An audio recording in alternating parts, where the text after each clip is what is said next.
and welcome everybody. Thanks for joining us. It's always good to unite um, via poetry, via the internet, different parts of the country and the world. Um, we're going to start off with Steve reading his poetry, and then I'll read some of mine, and then if we have any questions, we can do just like an impromptu uh, Q&A. And throughout the readings, you can also let us know in the chat if you have any comments, right, or questions too. Because we're gonna read for 20 minutes and then we're gonna answer any questions anybody may have. No questions are necessary. I usually don't ask any questions, but I'm one of those type of people. But if somebody, I love questions. Like I just always felt like sometimes I'm just embarrassed to ask questions. But so I figured we leave the floor for questions for everybody. Laura, how are you? I think she's on I'm mute. good. How are you? Good, guys. Good to see you. Welcome. Yeah, for sure. I'm excited to hear y'all read. Oh yeah, like we know Jose's gonna be good, so at least we're gonna do good. I'm just excited to be here and hang out. Jose invited me to read at Beyond Baroque in 2020. And he, hey Vincent, what up, brother? But I'm telling a story, but I'm happy to see you, brother. Happy to see you, Vincent. Welcome.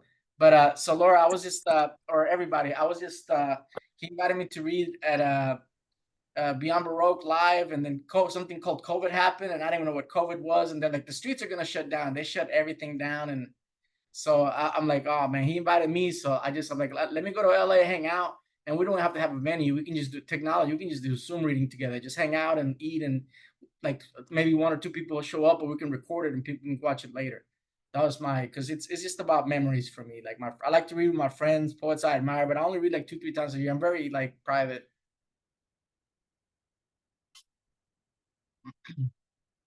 Should we start?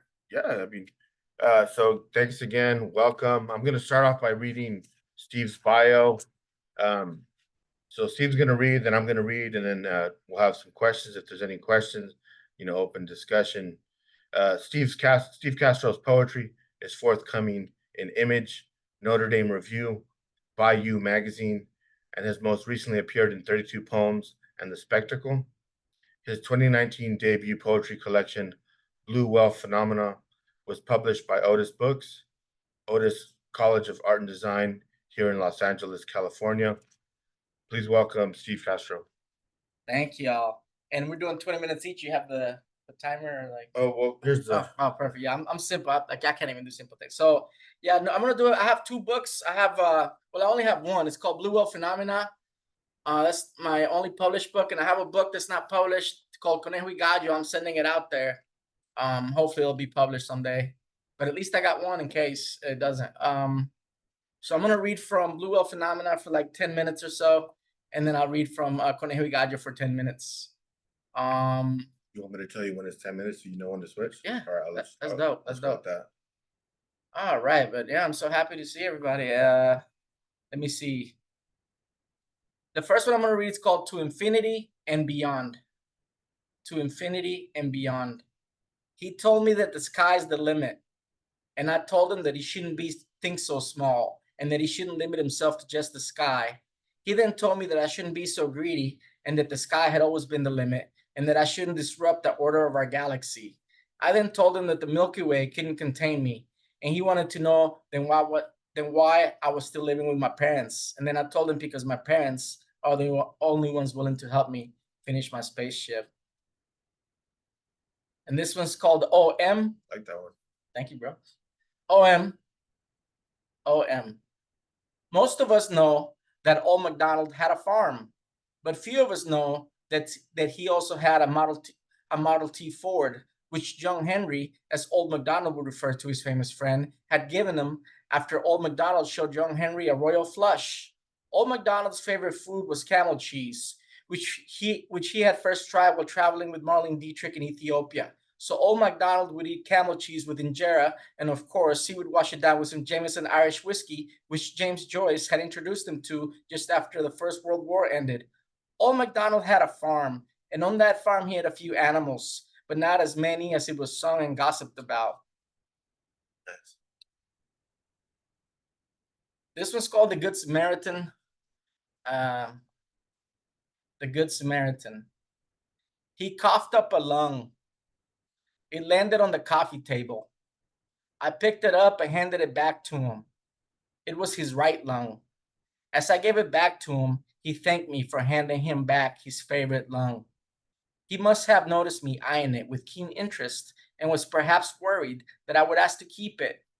I would have never been so greedy, since I already have 2 lungs of my own, plus 3 extra lungs that I've accumulated in my travels.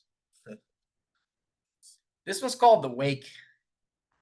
The Wake. I'm so happy to be in LA. So happy that we got. It's good to hear we your got- work-led person too. I haven't heard in a while. Yeah, that's why I'd rather do readings. I've never. We gotta do more readings. We'll do some more. The Wake. The multitude marveled because water was so scarce. Even blue whales lived in the desert and walked on 4 legs. The miracle of turning chicken blood into water took place at a wake. Even the deceased awoke to inquire as to what had exactly occurred. A serpent gave the eulogy.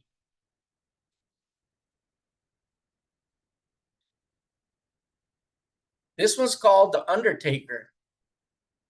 Each tooth was a coffin. His smile was a wooden one. Inside each coffin was a little bit of death. He brushed his teeth with kerosene. He lit a match and then observed himself in the mirror. He had the brightest of smiles. This one's called The Apples Within. I'm reading short poems, huh? Mine are short too. I got some long ones, but I'm reading. This one's called The Apples Within. You don't have a mouth. Yes, I do. It only disappears when I don't talk. Oh, I'm hungry. Do you have apples in your suitcase? He opens up the suitcase. Inside the suitcase, there are apples. He then opens up the apples. The apples are also suitcases.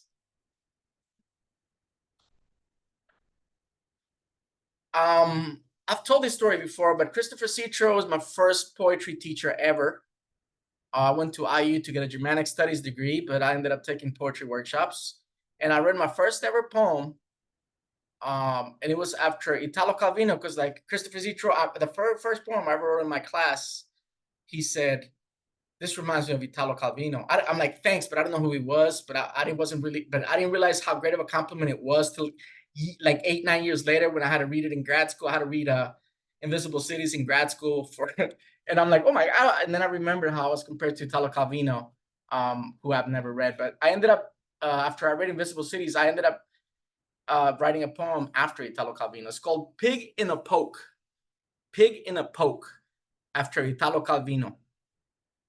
The city of Chapultepec doesn't exist. So when I arrived, I wasn't greeted by anyone, not even by my very own curiosity, which had left me at the city gates in order to chase a stray dog named Gato.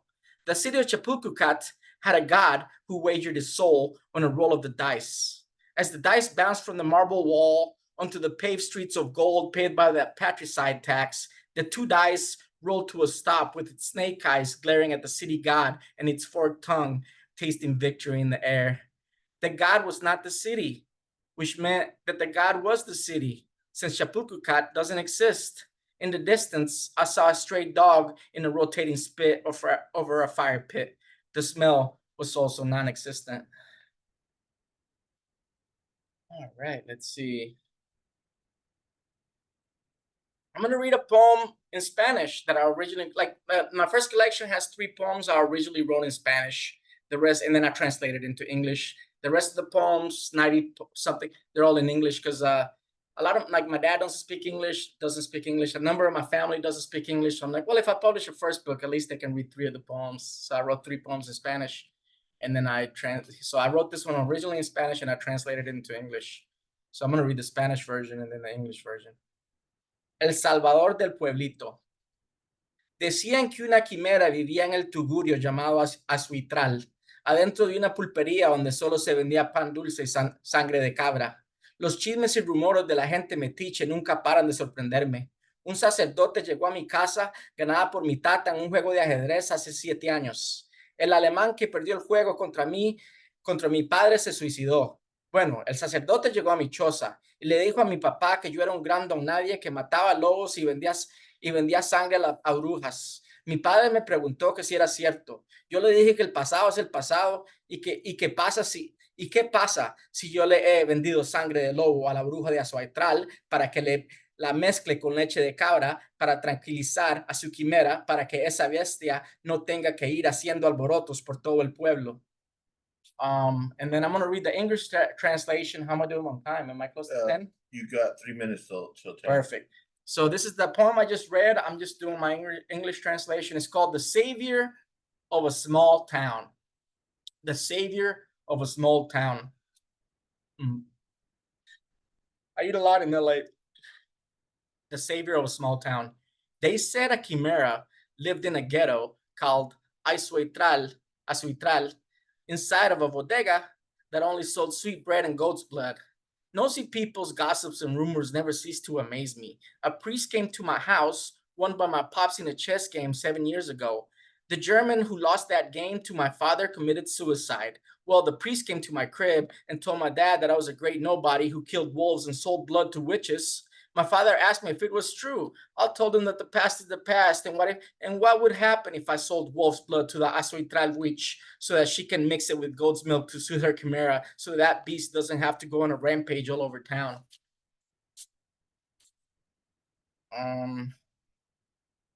This one's called Greed. I started writing children's poems, and I wrote it as a children's poem, but I decided to include it in my adult collection because I really like it. So I'm like, I can't save this. It's called Greed.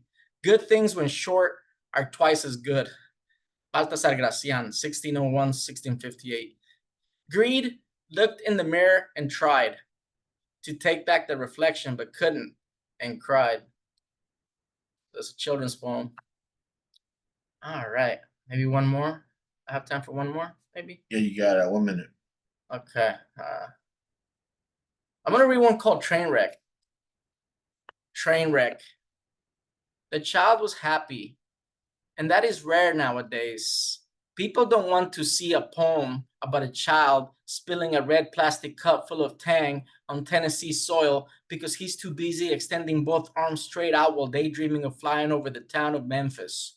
People want the child's poem to spill tragic blood, like a 32-year-old mother giving birth alone to quadruplets inside a wooden outhouse with a dirt floor frozen with ice and an aluminum roof about to cave in from the heavy snow in the dead of winter in Siberia in the year of our Lord 1856, as a pack of white wolves about to famish from hunger scratch at the front wooden door. That's about 10, right? No, yeah. Oh, hey, Vincent, what up, bro? Laura, everybody. Dana, I don't think we know each other, but hi. Did I pronounce the name properly? Dana, or is it Dana? Is that? It's Dana. Hi. Dana? Hey, I got it right. You did. And my boy Don, one of the most underrated surrealist writing in the English language. What up, Don? I love your work, man. You're underrated, but it's okay. Oh, thank you. Yeah, I keep trying. You're I love highly your underrated. stuff. Criminally underrated. But anyway, it's not about that, man. I'm happy to see you. We all write for the love. So this is from my collection, Conejo y Gallo. I'm gonna read the first one called As a Child, and you'll let me know when it's 10. That way I don't want to go over. Yeah. Thank you, bro. As a child. Okay, this was called As a Child. As a child, on my way to buy a soda, I saw young men gambling on rooster fights in the middle of a dirt road across from La Pulperia that sold single cigarettes and Coca-Cola inside glass bottles.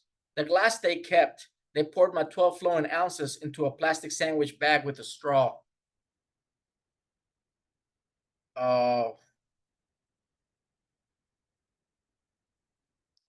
Hey, this is the I don't know if y'all heard of 32 Poems, but they have a prose section on their website, 32poems.com, the number 3, number 2 poems.com. If you go to their prose, their links and prose, click on prose, 32 classrooms. The University of Southern Indiana, Rosalie Moffett, the creative writing professor there, their advanced poetry workshop, chose 5 students to write 5 poems from based on poems that they liked on issue 42, which I'm part of. I'm humbled to be part of 42. So they chose one of my poems.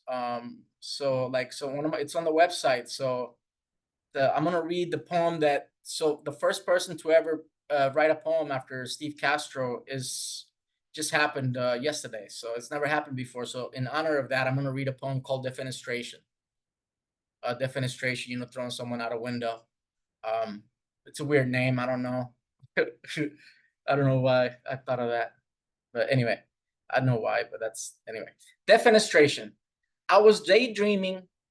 Defenestration. I was daydreaming of dead bodies, rabbits mostly, strewn about on the dirt alongside rotten cabbages and carrots like some godforsaken stew. I took a last bite out of my cow toes. I took a last bite out of my cow tongue sandwich and walked towards an old friend who stood by an open window holding a pigeon with what appeared to be 2 broken wings.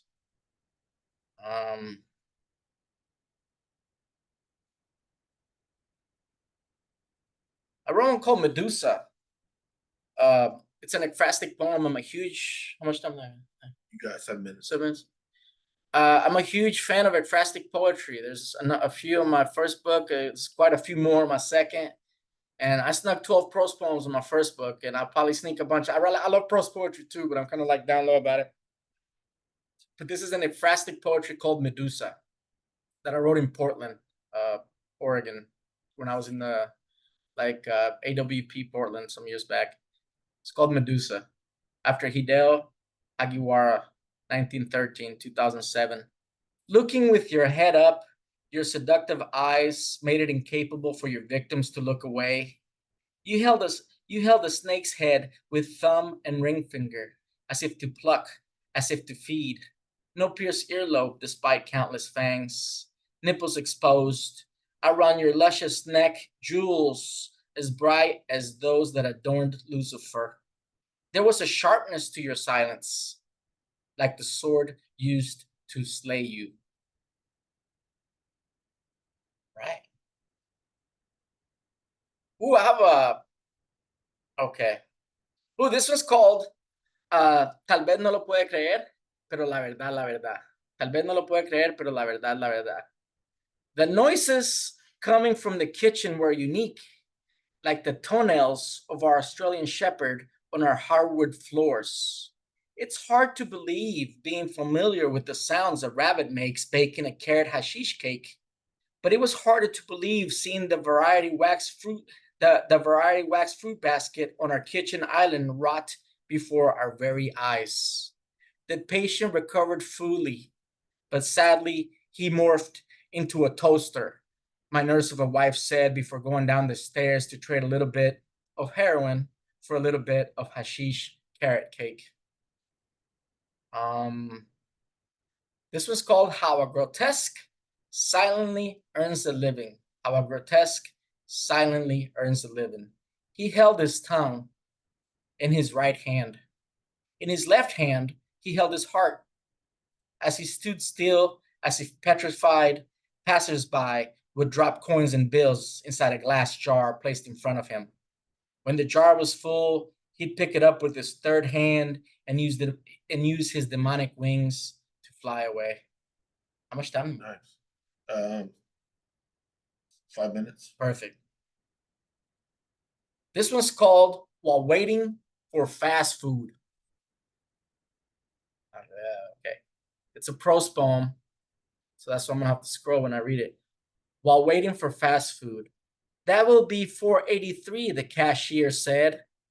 I handed her an Abraham Lincoln and looked to my right and petted the prairie antelope.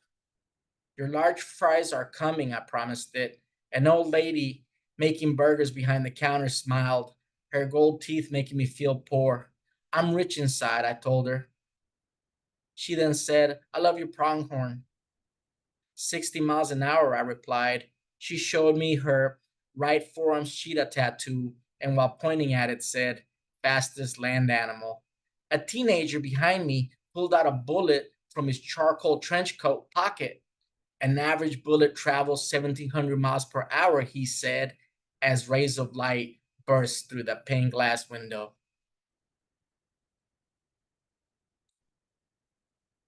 Ooh, I gotta read the poem. I wrote a collection called Conejo y Gallo. It's based on this poem. So if I wrote a collection, let me just try to do this one. Conejo y Gallo. Okay. Conejo y Gallo. This is the name of my book, and it's based on this poem. Published in Somos en Escrito and Dryland. One in online, the other the latter one print. Grateful to both. Conejo y Gallo. My roommate placed the dead rabbit on the marble table. He then poured gasoline on the conejo and was about to light it on fire when our landlord suddenly materialized right in front of us. Don't you ever knock? I asked. Who needs to knock when I have the master key? He replied. How can we help you? I asked. Rent is due today, plus that rabbit belongs to me. You stole our prized rooster, my roommate replied.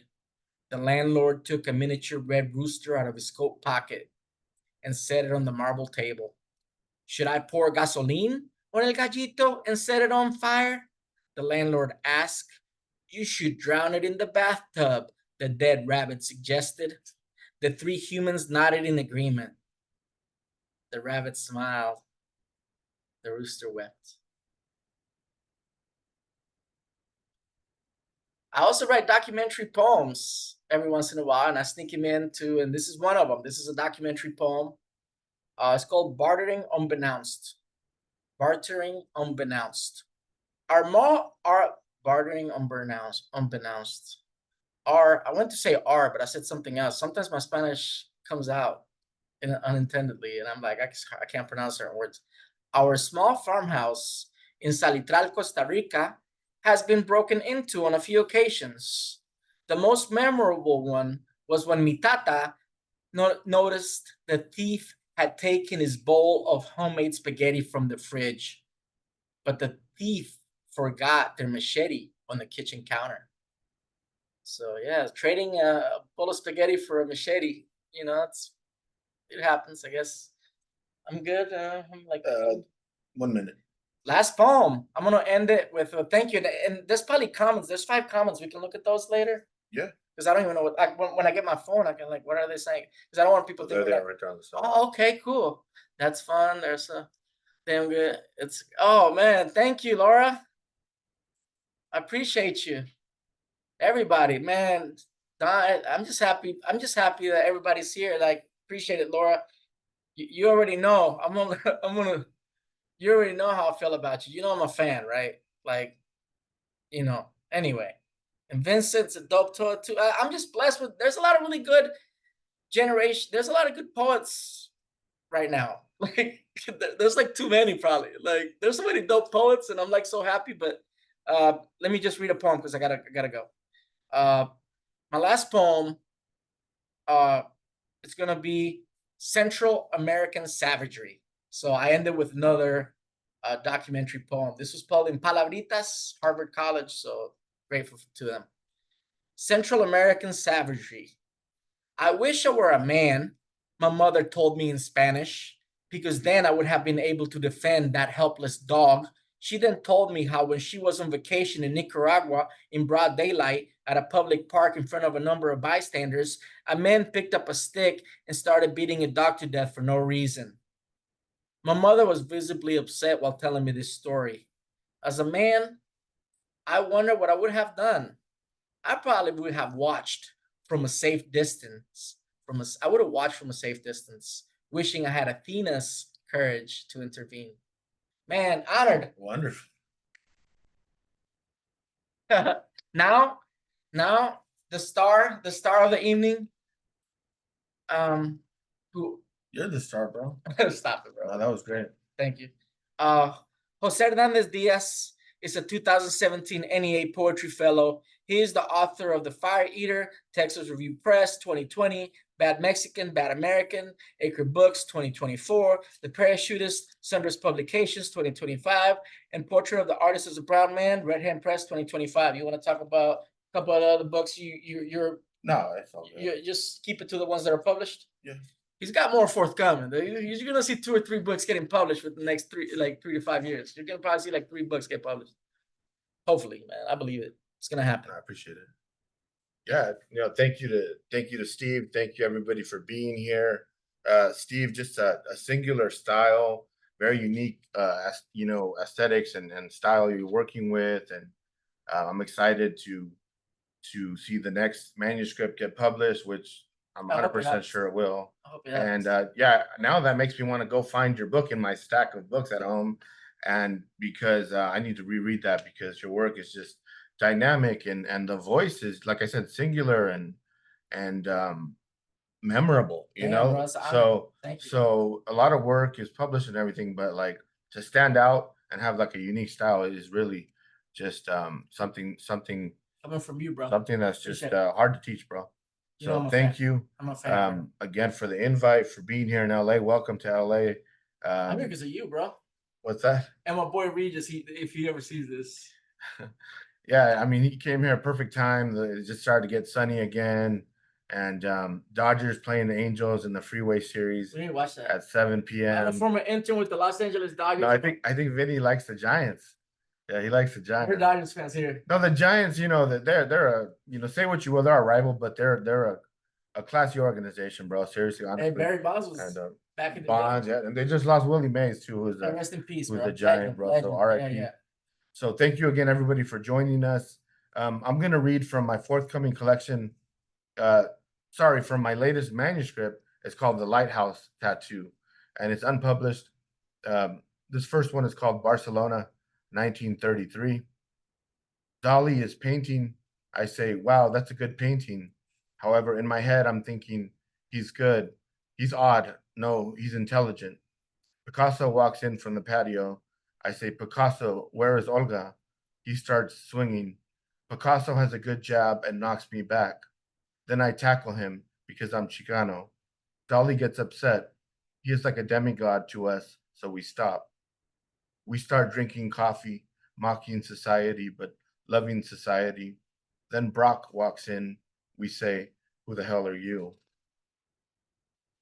The first section of this collection is linear verse. The last 3 sections are prose poetry. So I'm starting off with some linear verse or just poems, This next one is called Another Life. I think I was a professional surfer in another life, or a boxer, a pugilist, I should say. A writer is a curse. I think I was a jack-in-the-box jester popping out of said box. Maybe I was a wolf howling at the moon, wind, clouds, or I was a ghost, because other lives don't exist. But what if I was a ballerino in the 60s plotting against the government? A rebel ballerino, yes. No, what if I wasn't anything but a poet and a painter? What if it rained all summer, snowed in spring? How do you end a poem? With words, precious words. This next one is called The Art of Bullfighting, and it's one of the first poems that I wrote. But I edited the form and resubmitted it, and it was published in a magazine out of USC, The Art of Bullfighting. This is me letting you go, float away, beyond the misty shoreline, beyond the fading sunset. Finally, you have exited the dizzying tunnels in my mind. No longer will I compare you to an out-of-reach rose. The petals have died, in spite of my open palms, in spite of the relative calm. Finally, we are free to flee, to return to the masquerade, looking for the art in bullfighting. We are wrist deep in blood. Wow. It's pretty dark, bro. Yeah, that relationship ended. So this next one is called Autumnal Heart, and it was published in a magazine called Blue Earth Review. I woke up from a deep sleep and discovered it was autumn inside my heart. Not that I have a heart anymore. It ran away with the beautiful stripper. My once present heart was too sensitive for this world anyway. I'm glad it's gone, turned into red leaves, yellow leaves, brown leaves. My faded heart was like an autumn pumpkin, waiting for someone to carve a face in it. I placed what is left of my jack-o'-lantern heart in front of my house for Halloween. It scares the neighbors and mail carriers. Monster goal that it's always been. This next one was published in Bennington Review. The anniversary. One of my favorite journals. I love Yeah, reading them, bro. I love their motto. Their motto is we want birds, not cages. The anniversary. The anniversary of my death was last Tuesday. I died in a fiery plane crash. I was not a soldier in a heroic war, but an adventurist. I discovered many lands. Most of the lands were imaginary, like a dream. One country I founded was called the Land of Utter Emptiness. It was full of empty wine glasses and cigarette butts. On Sunday, I went to the doctor to check on my health. He said I was, in fact, already dead. Furthermore, it was the anniversary of my death just last Tuesday. That's one of my favorite poem series I read recently. I remember reading them, like, no, they always publish dope ass stuff, bro. Like, they don't mess around. Appreciate it. I got 2 new ones coming up in the Bennington? in the summer issue. Damn, bro. It might be fall or summer, the next issue, basically. I know you're getting but, that shit. that journal's dope. No, I think sometimes we vibe with a certain style of certain magazines, you know. So this next one is called The Idealist, and it was published in Chicago Quarterly Review. The Idealist. I was abandoned by the army because I believed in the power of flowers to devour our enemies. They called me crazy, said that I was an idealist and a dreamer. They abandoned me in the middle of the jungle, not far from the enemy. I began my trek toward the distant coast. I survived on fresh oxalis and snails. For a second, I played dead to avoid a large leopard. I darted around like a fugitive ballerino. I pirouetted with the breeze of the setting sun. When I finally arrived at the ocean, I knelt to my inner compass and thanked the ancient earth.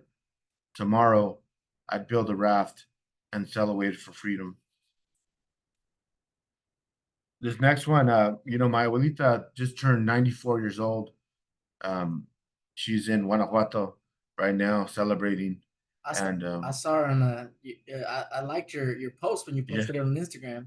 Yeah, that was from a video that she was singing with the not the mariachi, but like the banda, you I've know. seen it. You just posted that. Yeah, she was singing. She loves to sing, and my mom too. I posted my mom singing in my stories, and then my abuelita in the Instagram, the Yeah, photo. I like that. But my mom, she loves the stage, and I think that's where I get, my interest in. Sorry, bro. I didn't mean to cut you off. I just remember I have storytelling. vivid story of your grandma because I actually seen her and I liked it and I actually Yeah, that was. I got I the just visual. posted it You yesterday. just posted it, yeah. Yeah, I just posted yesterday. So this one, I do a lot of generative workshops, and it came from a prompt that said, write a prose poem about a special superpower you've somehow inherited.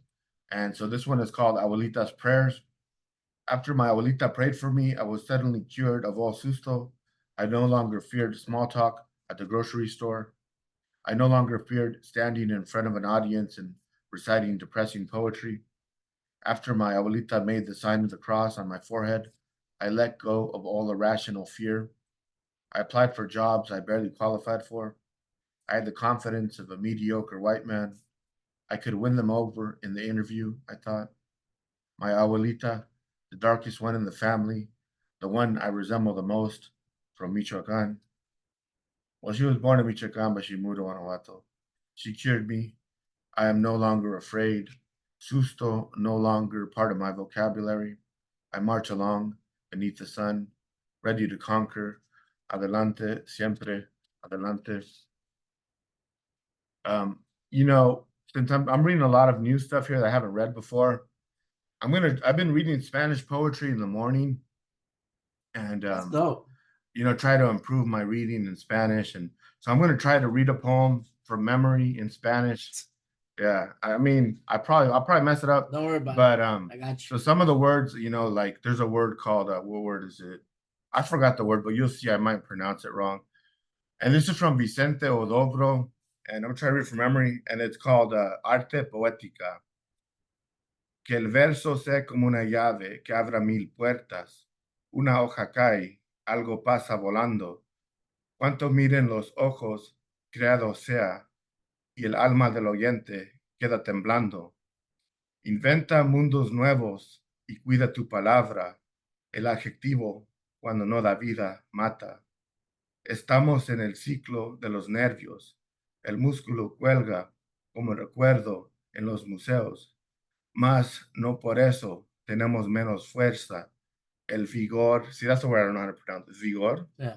Vigor, right? I know it's vigor, but I said I read it before. And my dad's like, it's not vigor. Here, I'm Well- gonna look it up. Go ahead. El vigor verdadero reside en la cabeza. ¿Por qué cantéis la rosa, oh poetas? Hacedla florecer en el poema. Solo para nosotros viven todas las cosas bajo el sol. El poeta es un pequeño Dios. And that's my favorite poem from Udobro, and it's called Arte Poética. And so yeah, vigor. I think I used to say vigor. But No, you see, like that's how I say it. you So see, do it. Press the.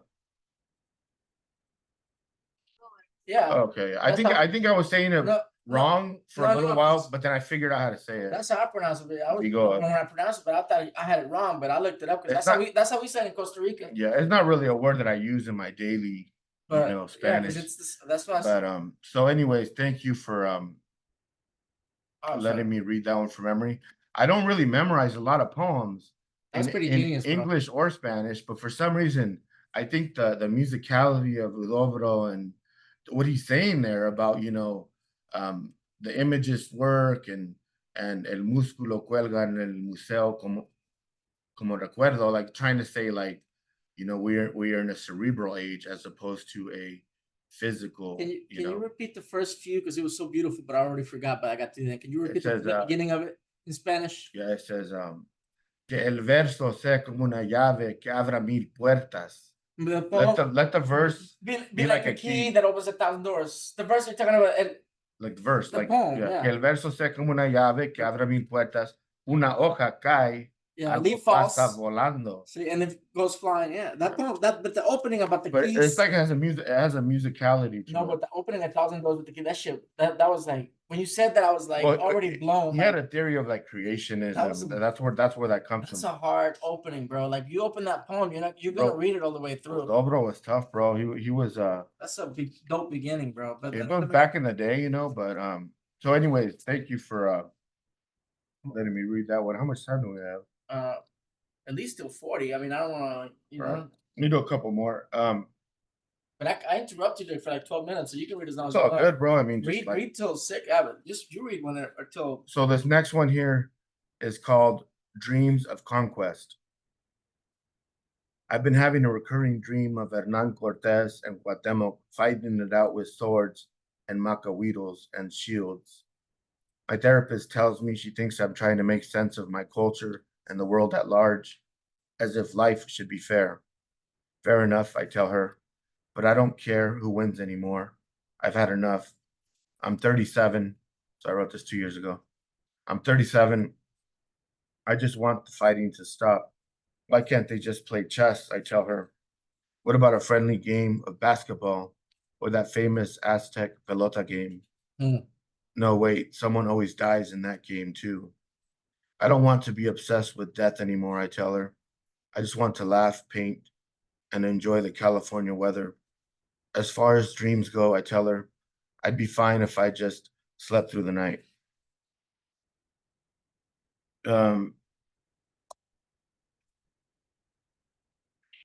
So I'll do 2 more so we can have time for questions and Yeah, no pressure if Yeah. nobody has a question. But yeah, well, I guess they can write it down and then we can unmute them. They can talk. It's just, but just because like we can actually know what the question says before. yeah, that sounds good. Yeah, they can write it and then they can whoever wants to talk can talk.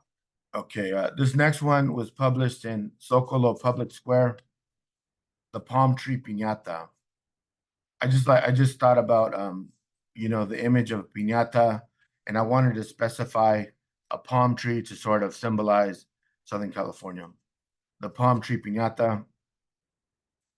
I'm smacking around a piñata shaped like a palm tree. It is Southern California, midsummer.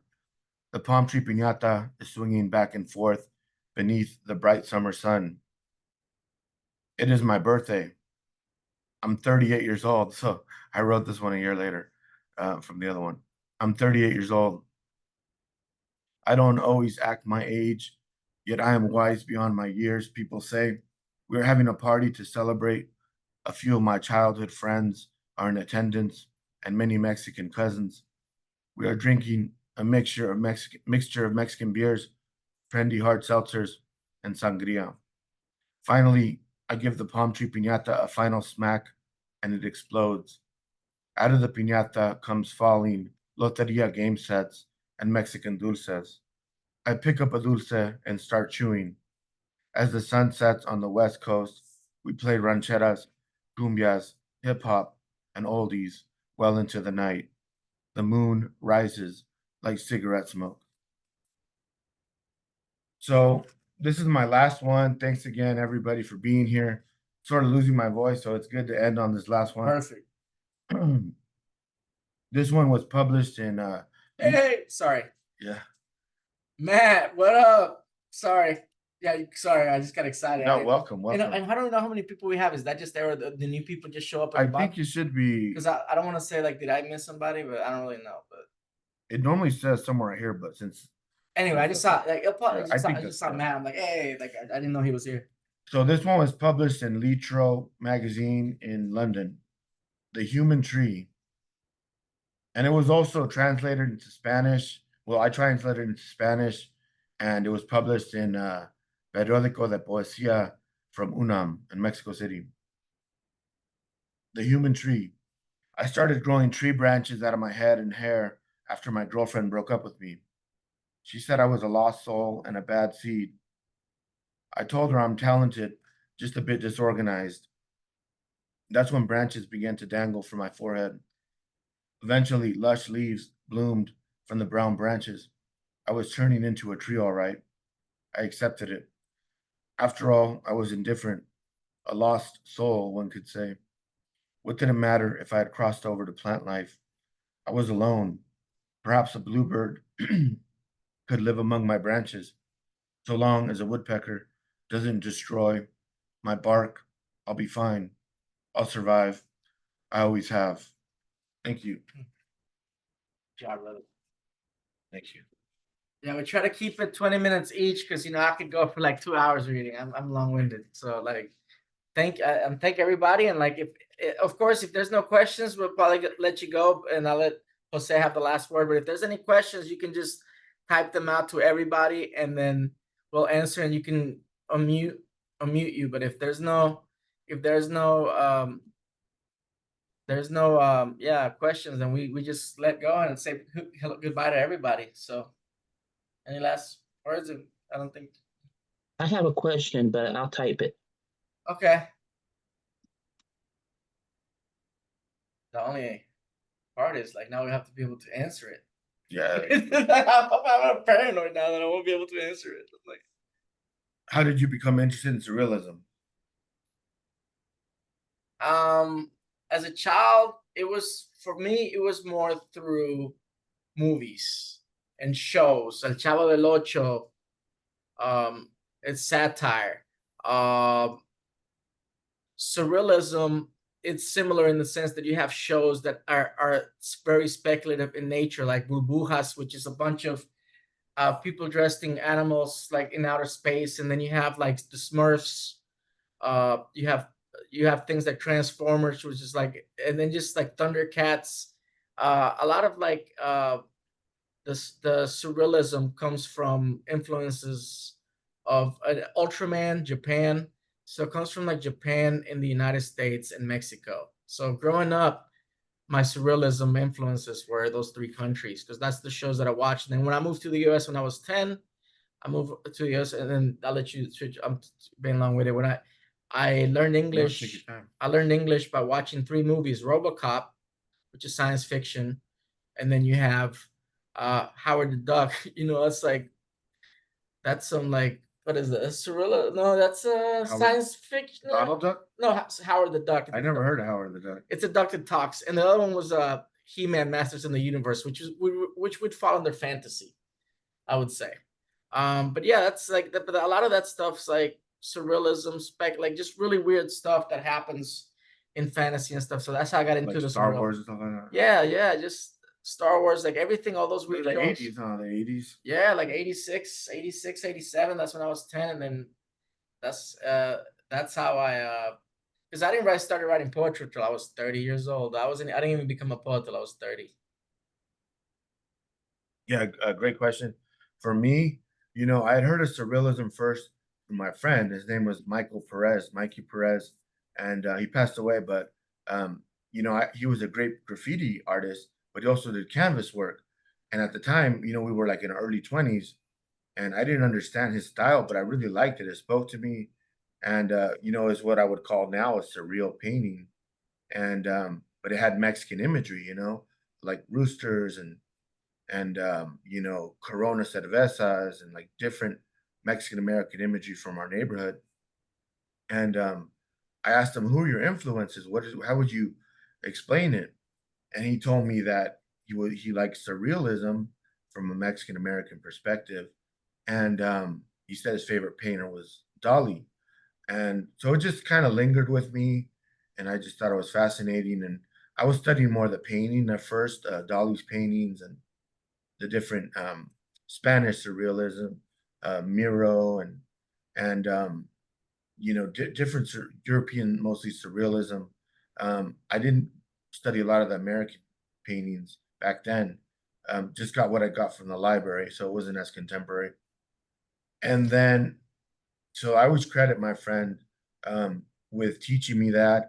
And some people gave him a hard time because, the way he passed and everything. But to me, I credit with him with opening my door to surrealism, and I was trying to get one of his paintings for the cover of one of my forthcoming books, but kind of fell through. But so after that, I started writing. I grew up listening to Rage Against the Machine, and that's what kind of inspired me to pursue socially conscious poetry and autobiographical work, social realism. And also interested in the murals of Rivera and Siqueiros and the East LA muralists as well, including De La Rocha's father and Judith Hernandez. And so my point is that I was initially writing mostly linear verse, autobiographical about first generation Mexican American Chicano experience growing up in between Northern Orange County, which is a predominantly middle class, lower middle class community, and then Southeast LA, where I moved in the middle of my high school years, which was kind of a crazy experience. So I was writing autobiographical work, and then I felt like I was writing the same poem over and over, and I kind of hit a writer's block. I took a year off of graduate school, and that's when I discovered James Tate, the American surrealist from the Midwest. And his style was like deadpan and dark humor, and there was like tender moments, and like I said, off the wall, quirky, um, and it was kind of like rock and roll. It was different from poetry with the capital P. And at the time, I was young and rebellious, and it just spoke to me the fact that it was like, Dennis Rodman, and poetry was like Michael Jordan. So I went with it. I experimented. I liked the third person approach, so it wasn't always just first person, about the I and the self. So it allowed me to experiment, explore, work with persona, um, extended metaphor and symbolism. And so that's what got me into surrealism.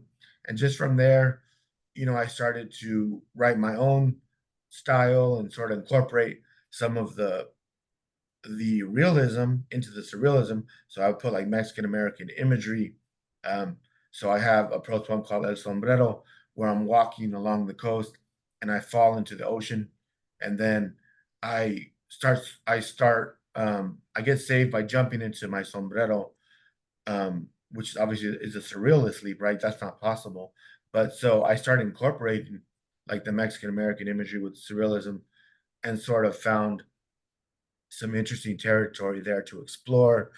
And yeah, that's pretty much my experience there. Rene Magritte's also one of my favorite surrealist painters. Yeah. Yeah, like you know who he is? Okay, Yeah, French guy, right? yeah, Belgium, but yeah, Okay, yeah, yeah. European for sure. Yeah, Yeah, like, there you go. like no, And but he was he's kind of like Dada style, right? like, but he was just like straight straight surrealist, man. Well, Dada for me, Dada and surrealists are kind of synonymous too, you Yeah. know, or like cousins, you know. Yeah. But 'cause stuff like this for me is just straight up out of a dream, bro. That's a Yeah. dream. That's like the perfect dream right there, right? that's beautiful.